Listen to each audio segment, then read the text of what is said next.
கனடாவின் நயகரா பகுதியில் நடந்த கத்திக்குத்து தாக்குதலில் இந்திய மாணவி ஒருவர் கொல்லப்பட்டுள்ளார்.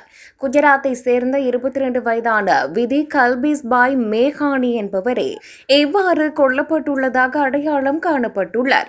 அவர் கடந்த 4 ஆண்டுகளாக கனடாவில் வசித்து வந்துள்ளார். தனது உயர்கல்வியை கனடாவில் தொடர்ந்த அவர் பகுதி நேரமாக வேலை செய்தும் வந்தார். இந்த நிலையில் தனது வீட்டிலிருந்து வெளியேறும் போது கூர்மையான கத்தியால் தாக்கப்பட்டதாக தெரிய வருகிறது. குறித்த தாக்குதல் மே மாதம் 15ஆம் தேதியன்று நடந்துள்ளது. சம்பவத்தின் போது அவர் கத்தியால் குத்தப்பட்டதாகவும் பின்னர் காயங்களால் உயிரிழந்ததாகவும் கனேடிய போலீசார் தெரிவித்துள்ளனர்.